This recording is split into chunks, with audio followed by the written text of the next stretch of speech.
Of time.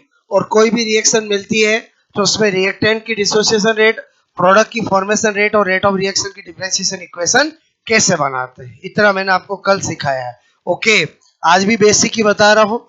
बोलो ये chapter बहुत इंपॉर्टेंट है, जितना बेसिक क्लियर होगा उतना ही चैप्टर आपको ज्यादा समझ में आएगा।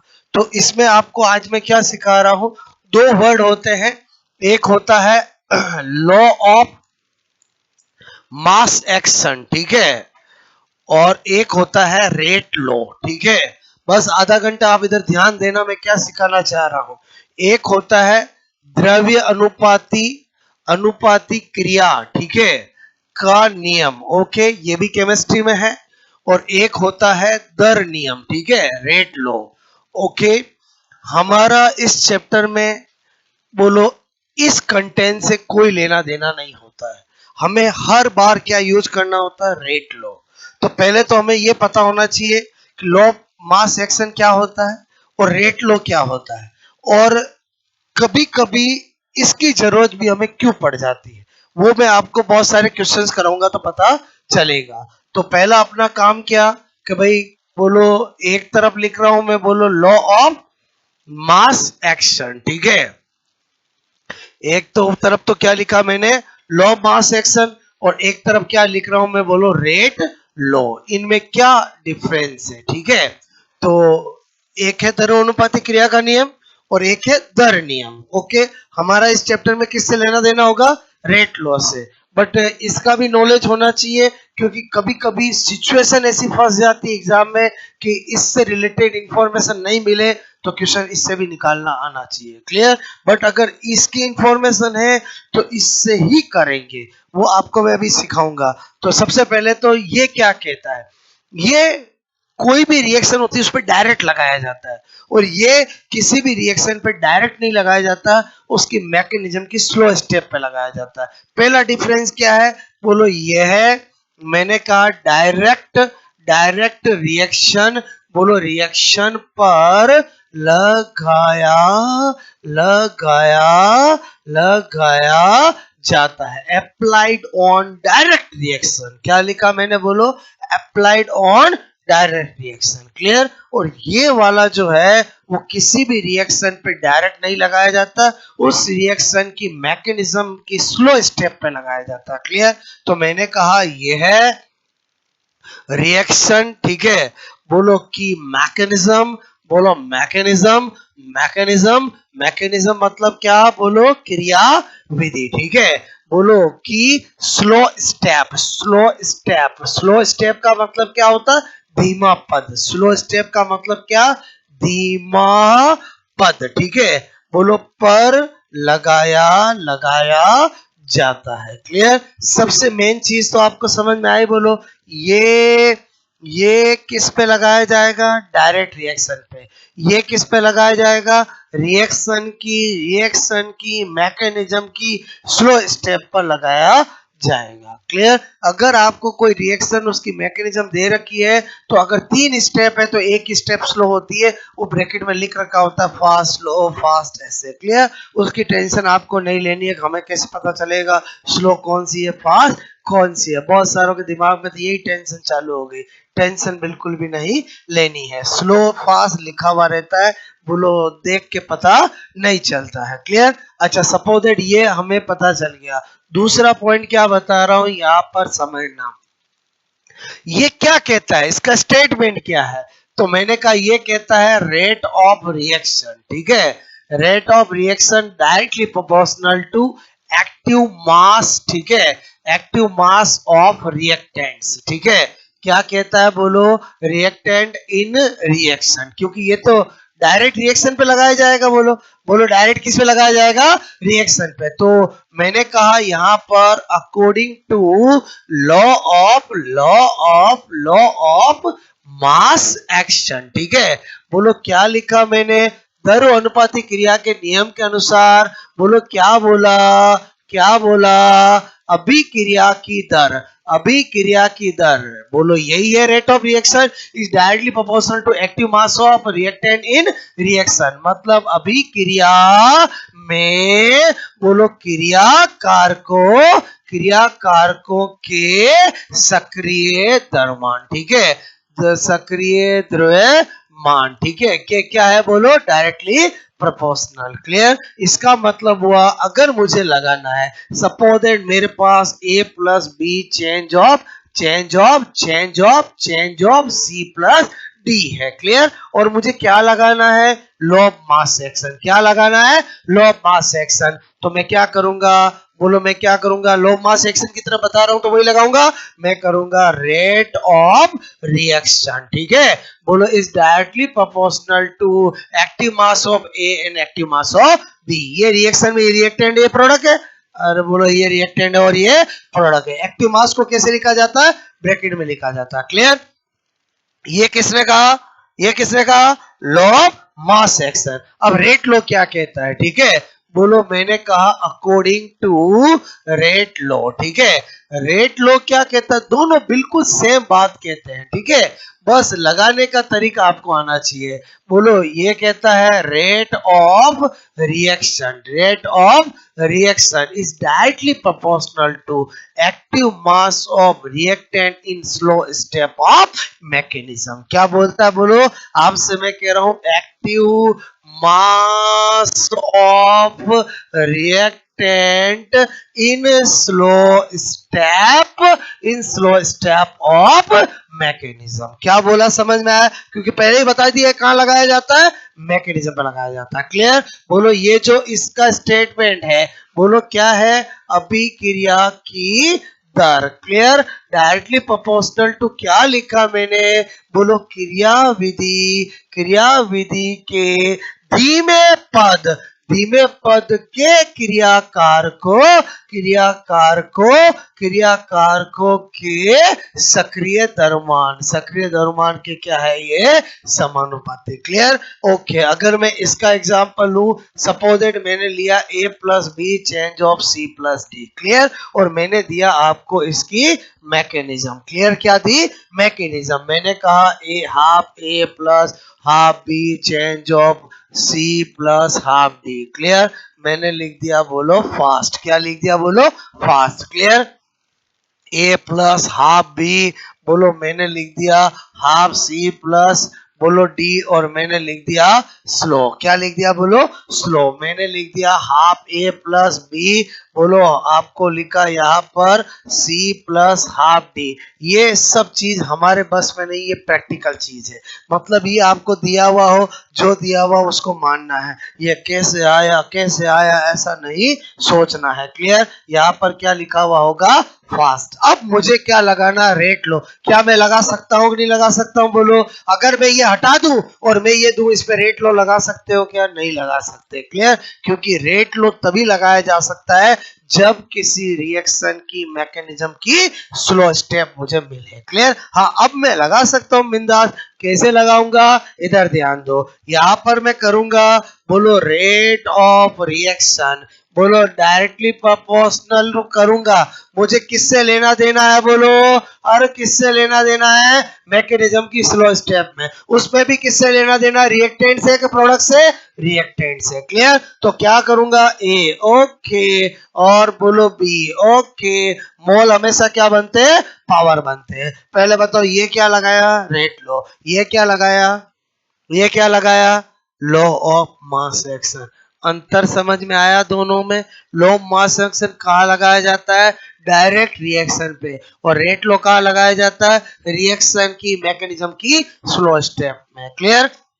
और जब हम रेट लो लगा लेते हैं तो ये जो आता है, यहीं से ऑर्डर डिसाइड की जाती है। ऑर्डर ऑफ रिएक्शन, ऑर्डर क्या होता है, बोलो किसी भी बोलो रेट लो के प्रायोगिक ये जो मान आता है, इसमें जितने भी रिएक्टेंट होते हैं उनकी पावर का सम, मतलब घातों का योग। तो अगर मुझे कोई ये पूछे कि इस रिएक्शन का ये सब कुछ दे रखा है, इसकी ऑर्डर क्या होगी, तो बताओ इस फ्लो स्टेप से ये लगा सकता हूँ, ये लगा सकता हूं, तो पावर ऐड कर सकता हूं। कितनी होगी, बोलो 1.5। अरे बोलो 1 प्लस आधा 1.5 होता है कि नहीं होता, बोलो होता कि नहीं होता, बोलो। क्लियर? तो इसकी ऑर्डर क्या होगी, 1.5। तो इसका मतलब ऑर्डर ऑफ रिएक्शन जो होती है एक प्रैक्टिकल वैल्यू है, जो किसी रिएक्शन को देख के नहीं बताई जा सकती है। डाटा मिले तो बता सकता हूं, बात समझ में आए बोलो। हमारा इस चैप्टर में इससे कोई लेना देना नहीं है, हमारे हर जगह क्या काम आएगा, रेट लॉ। फिर भी मैंने गुलबर्ग और वागे का लॉ मास एक्शन क्यों बताया? लॉ मास एक्शन दुनिया में लाने वाला कौन? गुलबर्ग और वागे। किसका नाम है साइंटिस्ट का? कोई हीरो या विलन का नाम नहीं है, गुलबर्ग और वागे। नाम सुना कभी नहीं सुना बोलो? लॉ मास एक्शन किसने दिया है? गुलबर्ग और वागे। क्लियर? उन्होंने दिया है, उनका ये हमें कभी कभी जरूरत पड़ेगी। अब मैंने आपको थ्योरी बता दी। क्लियर? अब मैं आपको 4-5 क्वेश्चन करके बताऊंगा कि कब हमें कौन सा यूज में लेना है। बात समझ में आए? कब ऐसी सिचुएशन आ जाएगी जब हमें पता रहेगा कि हम गलत कर रहे, फिर भी टिक करने के लिए हमें उसका यूज करना पड़ेगा। वो सब कुछ सिचुएशन और ऑप्शन पे डिपेंड करता है। क्लियर? तो एक बार आपको दो वर्ड समझ में आए बोलो? लॉ मास एक्शन और रेट लॉ। एक है दर नियम और एक है द्रव्य अनुपाती क्रिया का नियम। दोनों बात एक ही करते हैं। Rate of reaction directly proportional to active mass of reactant. एक करता है डायरेक्ट रिएक्शन पे और एक करता है मैकेनिज्म की स्लो स्टेप पर। दोनों बात रेट ऑफ रिएक्शन की ही करते हैं। इससे कभी ऑर्डर पता नहीं लगाया जा सकता, इससे ऑर्डर पता लगाया जा सकता है। क्लियर? तो आप पहले इतना नोट करोगे, फिर मैं आपको क्वेश्चन के थ्रू सिखाता हूं।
ये क्या लाइन लिखी समझ में आया बोलो?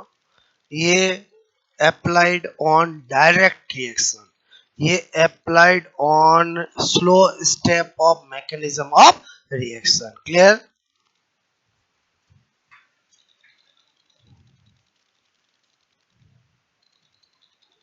4-5 क्वेश्चन से आपको फंडा क्लियर करूंगा कि ये मैं आपको क्यों बता रहा हूं। वो यूज करना है, कंडीशन ऐसी मिल जाती है जब ये भी करना पड़ता है। क्लियर? तो किया ये नोट बोलो आपको? ओके। अभिक्रिया की दर क्रियाकार, अभिक्रिया में क्रियाकार को सक्रिय द्रव्यमान के समानुपाती। अभिक्रिया की दर क्रियाकार क्रियाविधि में धीमे पद पर क्रियाकारकों के सक्रिय द्रव्यमान के समानुपाती। यही मैंने इंग्लिश में लिखा है। Rate of reaction is directly proportional to active mass of reactant in reaction. Rate of reaction is directly proportional to active mass of reactant in slow step of mechanism of reaction. ठीक है?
हो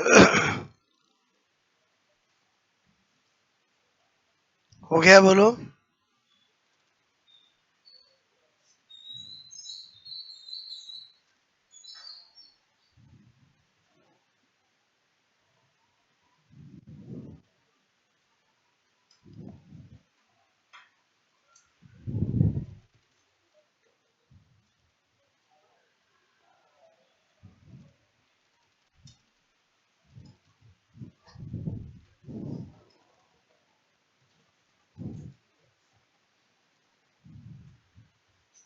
okay,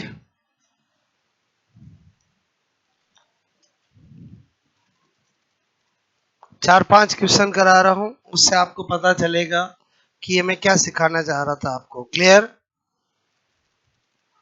ये क्या बताया ये तो पता चल गया आपको, ठीक है।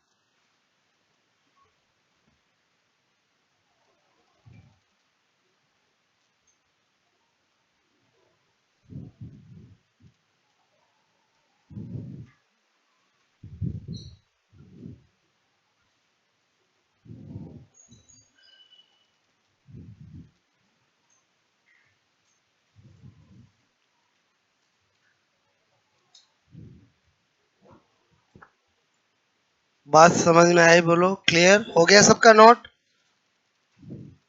अब वापस आप 10 मिनट ध्यान देना। ओके, ये तो समझ गए बोलो। अब मैंने आपसे कहा क्वेश्चंस दे वो समझो। जैसे आपको मैंने दिया a plus B change of c plus D, ठीक है। ऐसा कोई भी रिएक्शन हो सकती है, मैं हाइपोथेटिकल लेके समझा रहा हूं। और आपको कहा जाए यदि, इफ, ठीक है, a एंड b की बोलो कॉन्सेंट्रेशन को, ठीक है, डबल डबल डबल किया किया किया जाए, ठीक है, तो तो रेट ऑफ रिएक्शन, ठीक है, रेट ऑफ रिएक्शन होगी। क्लियर? अब ऑप्शन देखो कैसे दे रखे हैं, नोट मत करना, ध्यान देना। एक ऑप्शन दे रखा आपको 4 गुना, कितना दे रखा बोलो? 4 टाइम्स इंक्रीज। क्लियर? एक दे रखा है आपको 8 गुना, ठीक है। एक दे रखा है आपको 2 गुना। क्लियर? और एक दे रखा है कह कुछ कह नहीं सकते, ठीक है। बोलो क्या है? कुछ कह नहीं सकते हैं, ठीक है। जब ऐसा क्वेश्चन हो और अगर ये ऑप्शन अवेलेबल हो तो आंसर ये ही होगा। क्लियर? अब इसी क्वेश्चन में मैं ऑप्शन बदल रहा हूं, क्वेश्चन यही है। क्लियर? बोलो ये क्यों होगा? क्योंकि मुझे क्या पता कि बोलो ए और बी की ऑर्डर क्या है। बोलो मैं अगर यहां पर रेट लो लगाऊं, मैंने आपसे कहा लगाएंगे क्या? हमेशा रेट लो। तो रेट बोलो इजिकल टू करूंगा तो ए की पावर एक्स और बी की पावर वाई। मुझे एक्स वाई दे दो, मैं बता दूंगा। मुझे एक्स वाई दिया ही नहीं है तो बताओ मैं कैसे बताऊंगा? अरे बोलो मुझे क्या पता 2 गुना होगा, 4 गुना होगा, 8 गुना होगा। बात समझ में आई बोलो? क्लियर? अगर अगर अगर अगर सपोज दैट आपको मैं कहूं ये ऑप्शन होते, क्लियर, जिसमें 4 गुना होता, बोलो 8 गुना होता, क्लियर, बोलो 2 गुना होता, बोलो 16 गुना होता। क्लियर? और ये ऑप्शन ही नहीं होता। मेरी बात को समझना, ये ऑप्शन ही नहीं होता। तो मुझे पता है वैसे तो इसमें आंसर में टिक कर ही नहीं सकता हूं अकॉर्डिंग टू केमिस्ट्री, क्योंकि मुझे रेट लो लगाना है और रेट लो के लिए ना तो मुझे मैकेनिज्म दी, ना मुझे बोलो ए और बी की ऑर्डर दी, कुछ भी इंफॉर्मेशन नहीं दी। क्लियर? और ना ही मुझे ये दिया कि कुछ कह नहीं सकते। तो मुझे दुखी मन से इसका आंसर तो टिक करना ही पड़ेगा। और तब मैं क्या लगाऊंगा? लॉ ऑफ मास एक्शन लगाऊंगा। तब क्या लगाऊंगा? Law of mass action. और अगर मैं लॉ ऑफ मास एक्शन लगाता हूं तो मैं क्या करूंगा? रेट बोलो इज डायरेक्टली प्रोपोर्शनल टू ए और डायरेक्टली प्रोपोर्शनल टू बी। और इसको किया 2 टाइम्स और इसको भी किया 2 टाइम्स, तो मेरी रेट कितने टाइम्स हो जाएगी? बोलो 4 टाइम्स। क्या हो जाएगी? 4 गुना। और मैं टिक कर दूंगा। बोलो अगर मैं कहूं रियलिटी ऑफ केमिस्ट्री, आंसर इसमें है ही नहीं। लेकिन कभी कभी मैंने क्या कहा कि जब ये है ही नहीं और एक टिक करना ही है तो हमें क्या करना पड़ेगा? बोलो लॉ ऑफ मास एक्शन से करना पड़ेगा। हमारी फर्स्ट प्रायोरिटी कभी भी लॉ ऑफ मास एक्शन नहीं होगा, वो सिचुएशन हमें बताएगी। अब इसी क्वेश्चन को मैं आपको बदलता हूं। क्लियर? समझना, मैंने कहा A plus B change of C plus D, ठीक है। और मैंने कहा यदि ए एंड बी की ऑर्डर, ठीक है, order order order order order order मतलब कोटि, क्लियर, क्रम से, बोलो क्रम से 1 और 2 है, ये मुझे गिवन है, क्लियर, ओके, बोलो कितना है 1 और 2 है, ओके। यदि है तथा तथा तथा मैंने कहा एंड ए एंड बी की, बोलो कॉन्सेंट्रेशन को डबल डबल डबल डबल मतलब समझ गए, 2 गुना, क्लियर, किया जाए, ठीक है। तो तो rate of reaction, rate of reaction, rate of reaction अभिक्रिया की दर होगी, क्लियर। इस बार वापस ऑप्शन दे रहा हूं, पहला ऑप्शन वही 2 गुना, दूसरा ऑप्शन 4 गुना, तीसरा ऑप्शन 8 गुना और चौथा ऑप्शन कुछ कह नहीं सकते, क्लियर, कुछ कह नहीं सकते, क्लियर। क्या इस बार में बोलो ये टिक कर सकता हूं क्या? बिल्कुल भी नहीं, क्योंकि इस बार मुझे एग्जैक्ट इंफॉर्मेशन उसने दी है। वो आपको कह रहा है कि रेट लॉप अब आप बिंदास से लगाओ, आपको उसने बोल दिया है कि बोलो रेट इज इक्वल टू, बोलो rate directly proportional to A की पावर एक्स और बी की पावर वाई, और एक्स और वाई उसने दे दिया है। एक्स कितना दिया है बोलो, एक्स कितना दिया 1 और वाई कितना दिया 2, इसका मतलब rate is equal to directly proportional to A की पावर 1 और बी की पावर 2, ए दिया डबल किया है, ओके, बोलो ये डबल, बी भी डबल किया है, ओके, बोलो कितना हो जाएगा 2 इंटू 4 कितना हो जाएगा 8 गुना। तो इस बार ना 4 गुना होगा ना कुछ कह नहीं सकते होगा, क्या होगा 8 गुना। क्या सिखाना चाह रहा हूं समझ में आया कि आपको क्या कैसे करना है? बोलो ये वाला जो केस है, ये वाला, ये आपको कब करना है? जब आप पूरी तरह से फंस जाओ। फंस जाओ मतलब समझ में आया कि आपको इंफॉर्मेशन भी नहीं दी और ये भी ऑप्शन नहीं दिया, तब आपको क्या लगाना है? Law of mass action. बाकी आपकी फर्स्ट प्रायोरिटी कभी भी लॉ ऑफ मास एक्शन की नहीं होनी चाहिए, क्योंकि केमिकल काइनेटिक में कभी भी लॉ ऑफ मास एक्शन नहीं लगाया जाता है, रेट लो ही लगाया जाता है। और रेट लो और लॉ मास एक्शन कभी कभी समटाइम सेम ही होता है। बोलो सेम ही होता मतलब समझ जाओ, अगर मैं बोलता ए और बी की ऑर्डर 1 1 है तो लॉ मास एक्शन लगाऊं या रेट लो लगाऊं, आंसर सेम आएगा। क्या हमेशा ऐसा होगा? क्या नहीं। तो इसका मतलब वो लक बाई चांस है कभी राइट हो जाए, वो हमेशा नहीं होगा। क्या बोला मैंने, समझ में आया? बोलो कि ये हम क्यों लगा लेते हैं यहाँ पर, कभी कभी लॉ मास सेक्शन और रेट लॉ का रिजल्ट क्या आता है? सेम आता है। बोलो मेरी बात समझ में आई? बोलो क्लियर। बाकी अगर इसमें ये ऑप्शन होगा तो मैं 4 कभी भी नहीं करूंगा, वो 4 कभी राइट हो ही नहीं सकता। मेरी बात समझ में आई? Law mass section rate law में अंतर समझ में आया कि नहीं आया? बोलो कब कौन सा लगाना समझ में आया? फर्स्ट प्रायोरिटी किसकी? रेट लॉ की। और अगर फंस जाओ तो किसका करना है? Law mass section, clear. और कब फंसोगे समझ में आया? बोलो मैंने 2 क्वेश्चन में 3 ऑप्शन में आपको खेल बता दिया।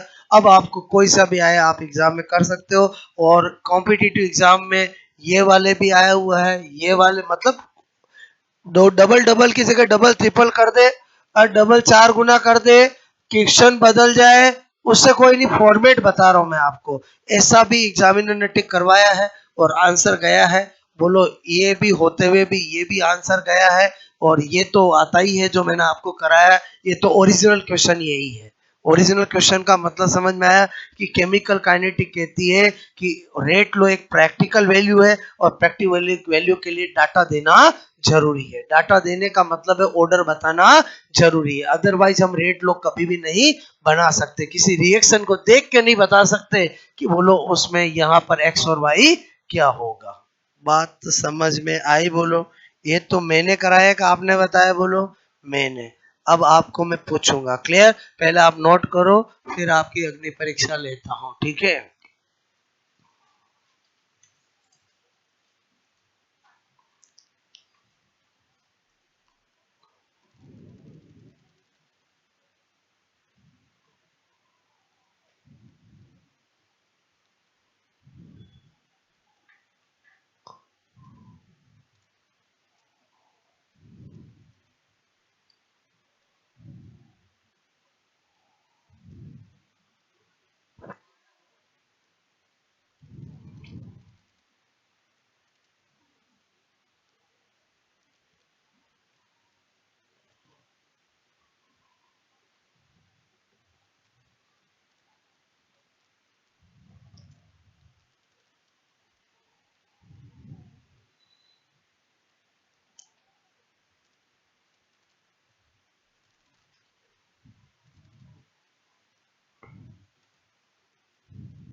ठीक है। इसी क्वेश्चन के ये ऑप्शन हो तो ये, और ये हो तो बोलो ये। ठीक है,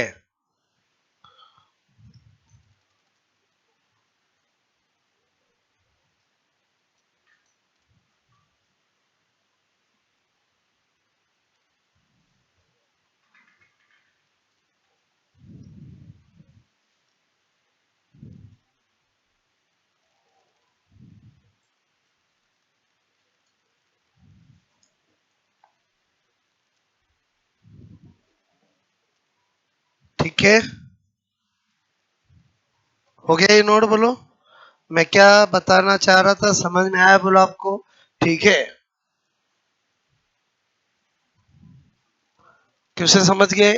if A and order of A and B is बोलो 1 and 2, and if concentration increase A and B double 2 times, तो find out rate of reaction। ठीक है,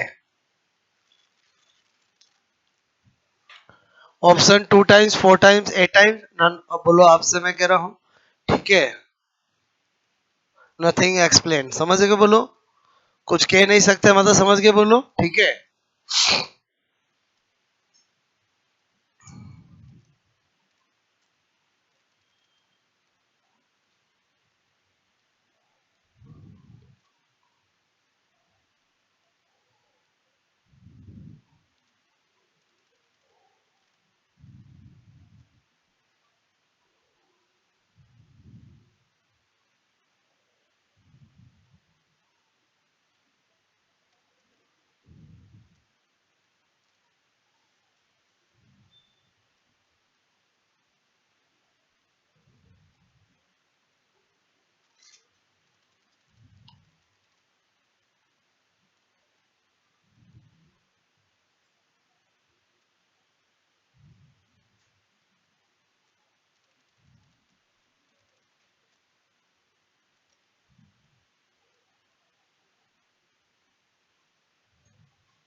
ओके।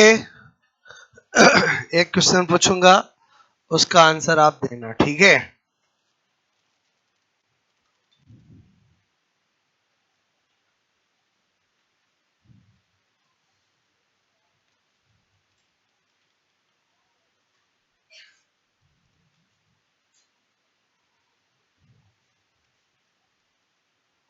पूछो, बताओगे?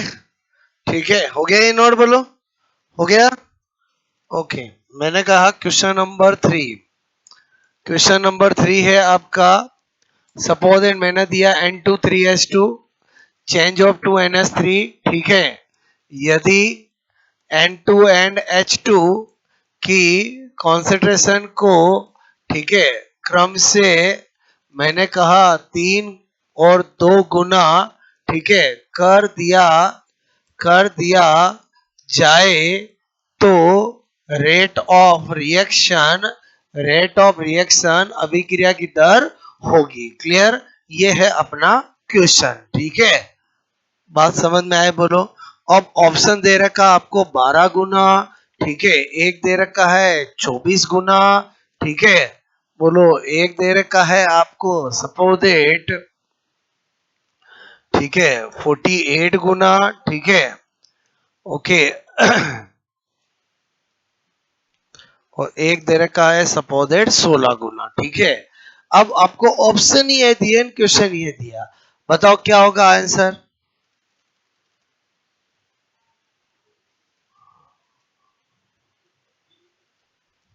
बताओ क्या होगा? एबीसीडी में क्या होगा? बात समझ में आए? क्योंकि हम क्या करें, सिचुएशन ही ऐसी है कि मुझे जान के क्या लगाना पड़ेगा? बोलो लॉ ऑफ मास एक्शन, क्योंकि कुछ कह नहीं सकते, दिया नहीं और कोई इंफॉर्मेशन दी नहीं। मैं क्या बोल रहा हूं, मेरी बात समझ में आए बोलो? तो इस केस में हमें क्या करना पड़ेगा? रेट बोलो डायरेक्टली प्रोपोर्शनल N2 और H2 की पावर 3 करना ही पड़ेगा। क्लियर? इसको किया डबल, इसको किया ट्रिपल, बोलो इसको किया है ट्रिपल, इसको किया है डबल। क्लियर? अरे हो जाएगा नहीं हो जाएगा बोलो? तो आपको मैंने कहा 2 की पावर 3 का मतलब क्या होता है? 6 के 8, 8 और 8 और 3 कितना हो गया? 24 गुना। ठीक है, बोलो बात समझ में आए? तो आंसर क्या कर देंगे ये। क्या ये तरीका सही है क्या? नहीं, लेकिन करे क्या, सिचुएशन ऐसी है कि हमें एक टिक करने के लिए ये करना पड़ेगा। अगर यहाँ पर डी ऑप्शन होता कुछ कह नहीं सकते, तो आंसर कुछ कह नहीं सकते ही होता। बात समझ में आई? बट एग्जाम में ऐसा आ जाता है, तो उस समय आपको क्या करना समझ में आया बोला आपको? क्लियर?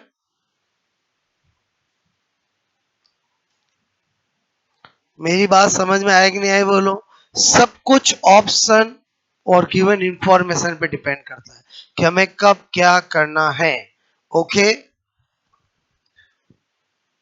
और अगर N2 और H2 की मैं ऑर्डर दे दूं तो फिर तो जो आएगा वही टिक करोगे बोलो? क्लियर? अगर मैं क्वेश्चन बदल रहा हूं, ये क्वेश्चन समझ में आया? पहले बताओ 24 क्यों किया, आंसर समझ में आया कि नहीं आया बोलो? हाँ या ना बोलो? अच्छा मैं पूछू किससे किया? रेट लॉ से, लो मास एक्शन से? Law of mass action. हमारी करने की इच्छा नहीं थी उससे, लेकिन करे क्या, सिचुएशन ऐसी है। क्लियर? अब मैंने जैसे क्वेश्चन आपको दिया नंबर 4 और मैंने कहा आपको सपोजेट CH3 बोलो COO C2H5 H2O CH3COH C2H5OH। Clear? ये मैंने दिया, मेरी बात को समझना। मैं कहूं यदि बोलो CH3COO C2H5 बोलो NH2O की ऑर्डर ऑर्डर क्रम से 1 एंड 0 है। क्लियर? क्या है बोलो? 1 एंड 0 है। ठीक है, तो इनकी कॉन्सेंट्रेशन बोलो दुगुनी दुगुनी दुगुनी दुगुनी दुगुनी दुगुनी मतलब समझ के, दोनों की डबल डबल की है। ठीक है, दुगुनी दुगुनी करने पर रेट ऑफ रिएक्शन होगी। क्लियर? ऑप्शन दिया है आपको, पहला बोलो 4 गुना, बोलो दूसरा दिया है 2 गुना, तीसरा दिया है 0 गुना, 0 0 0। ओके, और 0, ये 0 और एक कुछ कह नहीं सकते। अग्नि परीक्षा तो वो लेगा आपकी। क्लियर? बताओ आंसर क्या होगा?